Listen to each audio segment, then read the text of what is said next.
Hello friends. जो पुस्तकालय अध्यक्ष की तैयारी कर रहे हैं, पुस्तकालय अध्यक्ष की पेपर की तैयारी कर रहे हैं और जो पुस्तकालय विज्ञान में डिग्री डिप्लोमा कोर्स की तैयारी कर रहे हैं, उनके लिए ये टॉपिक बहुत महत्वपूर्ण है। पुस्तकालय विज्ञान के सिद्धांत। पुस्तकालय विज्ञान के 5 सिद्धांत जो कि डॉक्टर एस.आर. रंगनाथन ने दिए थे, 1928 में जो प्रतिपादित किए गए और 1931 में जो प्रकाशित हुए, ये 5 सिद्धांत को डॉक्टर रंगनाथन ने हाई कोर्ट की संज्ञा दी है। पुस्तकालय विज्ञान के 5 सिद्धांत बहुत महत्वपूर्ण हैं जो पुस्तकालय अध्यक्ष बनना चाहते हैं।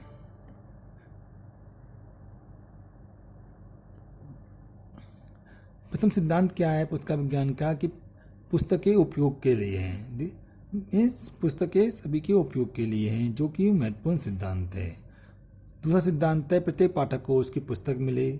प्रत्येक पाठक को उसकी पुस्तक कैसे मिल सकती है, ये सिद्धांत में बताया गया है। तीसरा सिद्धांत है प्रत्येक पुस्तक को उसका पाठक मिले।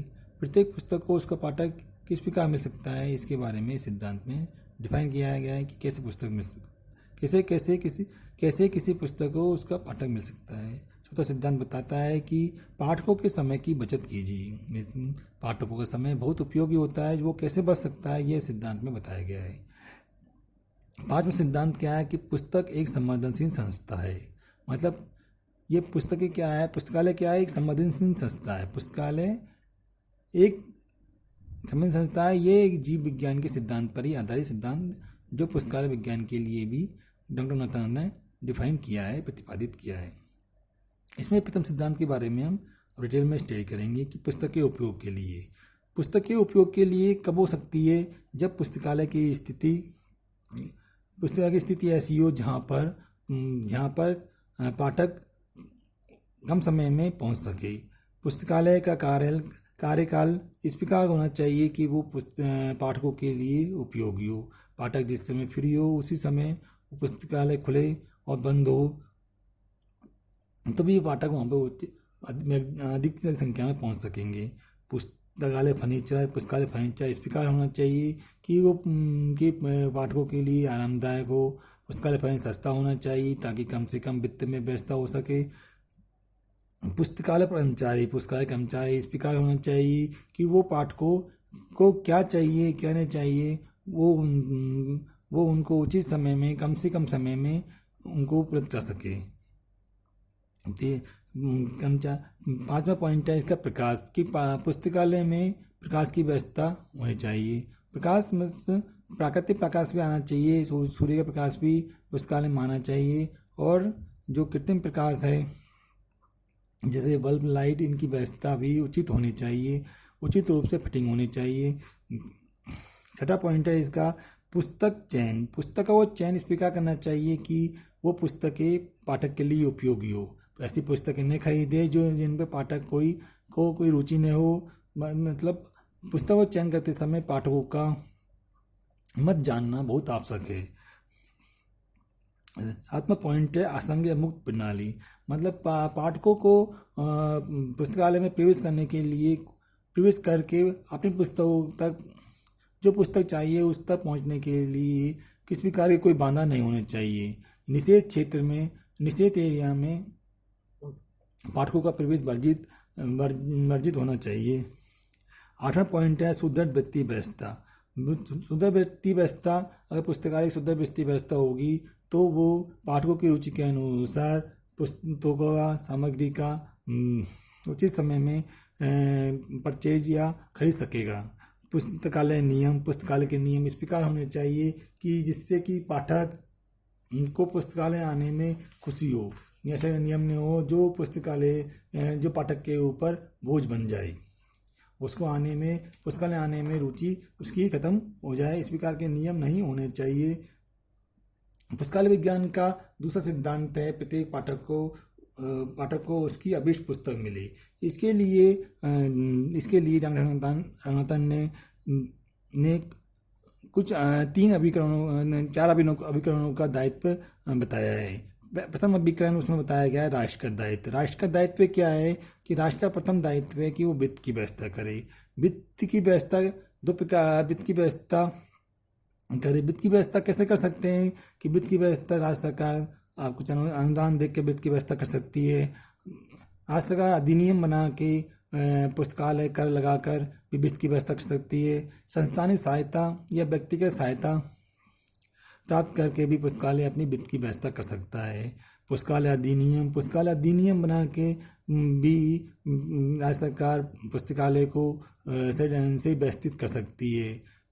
अधिनियम बनने से क्या होगा कि सभी पुस्तकालय एक ही प्रणाली पर एक ही व्यवस्था पर वर्क करेंगे। तीसरा पॉइंट है राष्ट्र कि इसमें श्रृंखलाबद्ध संगठन की राज्य सरकार को केंद्रीय संस्था या कुछ टॉप लेवल हाई लेवल की अथॉरिटी बनानी चाहिए जो कि उन सभी पुस्तकालयों को आप नियंत्रित करे और सभी पुस्तकालय एक होकर कार्य करे ताकि कम से कम समय में कम से कम वित्त में वो पाठकों को पुस्तकें उपलब्ध करा सके। इसमें दूसरा पॉइंट है, दूसरा विकल्प बताया गया है कि पुस्तकालय अधिकारी का दायित्व। पुस्तकालय अधिकारी का दायित्व है कि पुस्तकों का चयन करना। पुस्तकों का चयन इस प्रकार करे कि वो पुस्तकें पाठकों के लिए अधिक से अधिक उपयोगी हो। वो उसकी रुचि के अनुसार पाठकों की रुचि के अनुसार पुस्तकों का चयन करे। कर्मचारियों का चुनाव इस प्रकार करे कि वो प्रशिक्षित हो, पाठकों की रुचि को अभिरुचि समझते हो,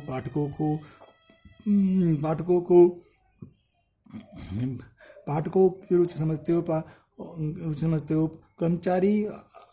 कर्मचारी पाठकों के लिए पूर्ण उत्तरदायित्व से कार्य करता हो। कर्मचारी पूर्ण उत्तरदायित्व से कार्य जब करेगा तब उसको उचित वेतन मिलेगा। उचित वेतन और सुख सुविधाएं प्राप्त होगी तो वो पाठकों के लिए पूर्ण उत्तरदायित्व से कार्य करेगा। इसमें तीसरा विकरण है कि पुस्तकालय कर्मचारियों का दायित्व। पुस्तकालय कर्मचारियों का क्या दायित्व है कि वो पाठकों को उचित सेवा कम से कम समय में उपलब्ध कराए, उनसे उचित बिहेवियर करे, इसमें वो पुस्तकालय कर्मचारी उचित बिहेवियर करे, उनको पुस्तकालय के बारे में अधिक से अधिक जानकारी प्रदान करे, पुस्तकों के बारे में अधिक से अधिक जानकारी प्रदान करे। पाठकों का दायित्व है कि वो जो पुस्तकें उनको आवश्यक है वही उनको इशू कराए, जो पुस्तकें की आवश्यकता नहीं है वो उनको इशू नहीं कराए। दूसरों पाठकों की आवश्यकता को भी समझे, पुस्तकों को समय पर पुस्तकालय को लौटाए ताकि दूसरा पाठक जिसको पुस्तकों की आवश्यकता है वो उसको प्राप्त कर सके और उसके अपना अध्ययन पूरा कर सके। इस प्रकार ये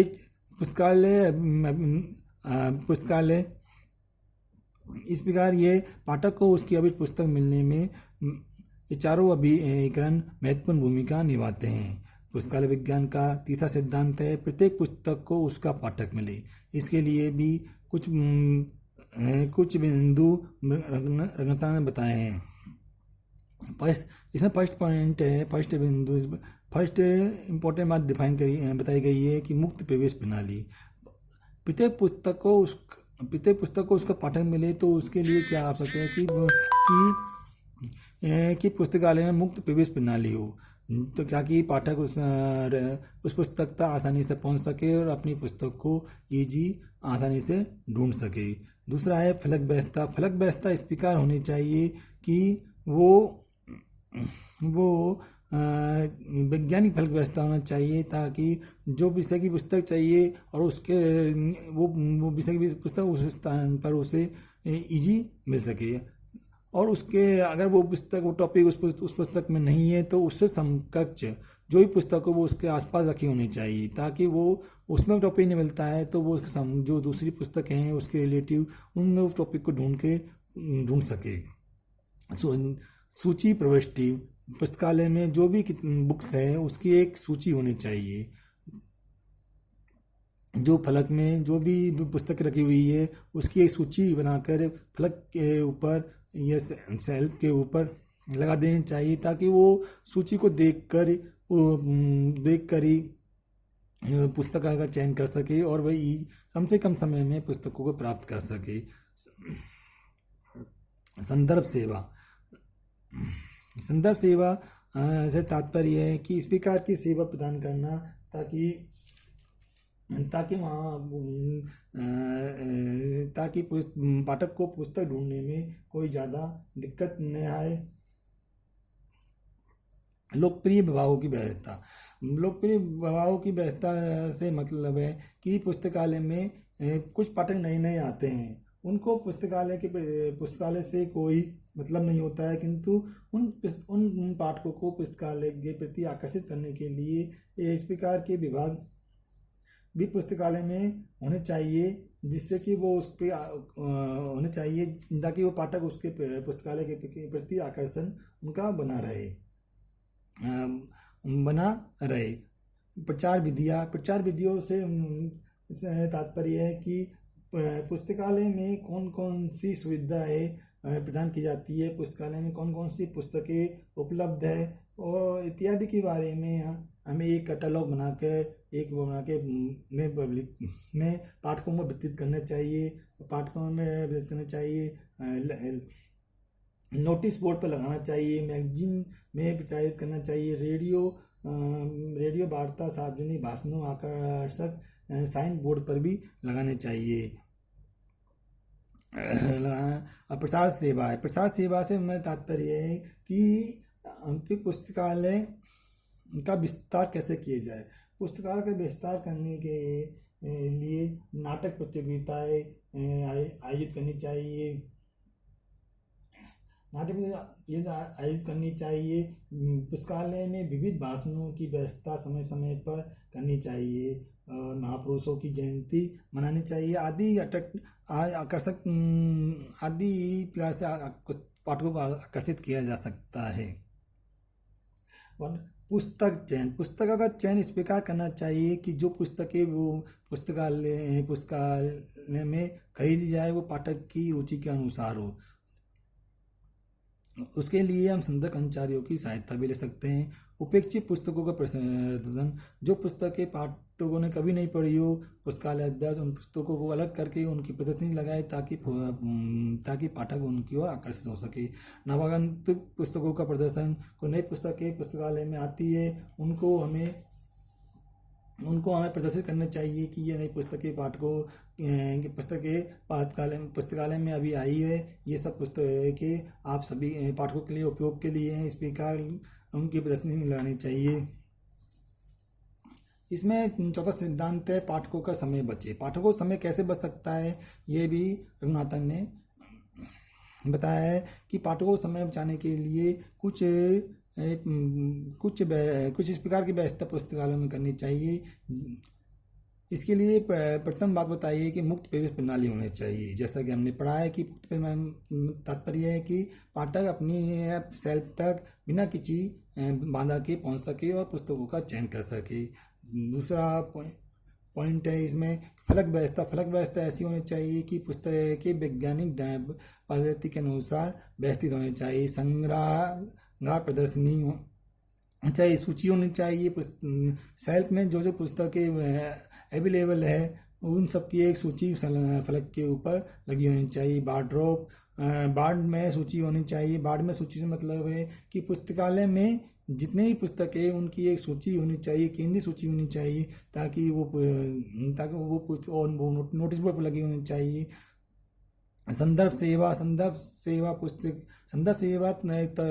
सेवा होती है, एक लॉन्ग रन संदर्भ सेवा होती है। तो संदर्भ सेवा तात्पर्य है कि पुस्तक की पाठक को कोई क्वेश्चन पाठक के मन में आता है, वो पुस्तकालय कर्मचारी पूछता है, कर्मचारी तुरंत उसका आंसर दे दे तो वो तो संदर्भ सेवा कहलाती है। लॉन्ग रन संदर्भ सेवा तात्पर्य है कि पुस्तकालय का पाठक पुस्तकालय कर्मचारी से कोई भी क्वेश्चन उसके मन में आता है वो पूछता है, तो वो कर्मचारी उस क्वेश्चन का आंसर तुरंत 1 घंटे 2 घंटे या कुछ दिनों बाद भी उसको आंसर दे सकता है। निर्गम प्रणाली, इशू बुक मतलब बुकों को इशू करने की ऐसी प्रणाली होनी चाहिए पुस्तकालय में जिससे कि पाठकों का समय कम से कम लगे। पहले इसके लिए आजकल ओपेक प्रणाली का ओपेक प्रणाली पुस्तकालय में यूज की जाती है। पुस्तकालय कर्मचारी को भी इसका होना चाहिए कि पाठक हमेशा पुस्तकालय में आने की कोशिश करे।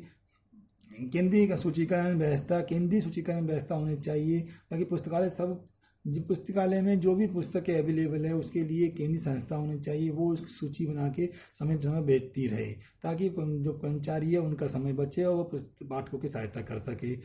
पुस्तकालय की स्थिति इस प्रकार होनी चाहिए ताकि वो पाठकों को आकर्षित कर सके और पाठकों का समय बचा सके, पुस्तकालय तक पहुँचने में पाठकों का समय बच सके। इसमें पांचवा सिद्धांत है पुस्तकालय संबंधित संस्था है। पुस्तकालय संबंधित संस्था है, ये महत्वपूर्ण सिद्धांत है। इसमें 3 पॉइंट मतलब डिफाइन किए हैं। क्या डिफाइन किए हैं कि पुस्तकें के तात्पर्य है कि पुस्तकालय में दिन प्रतिदिन नई नई पुस्तकें आती है, इससे पुस्तकालय में पुस्तकों की संख्या दिन प्रतिदिन बढ़ती रहती है। अब नई पुस्तकें आने के उनको व्यवस्थित करने के लिए जगह की आवश्यकता होती है, किंतु पुस्तकालय में स्पेस सीमित होता है, तो पुरानी पुस्तकों को हटाकर नई पुस्तकों को उनके स्थान पर लगाना पड़ता है या और कोई व्यवस्था करनी पड़ती है। पाठक दिन प्रतिदिन पुस्तकालय में पाठकों की संख्या बढ़ती रहती है, अतः पाठकों को उचित व्यवस्था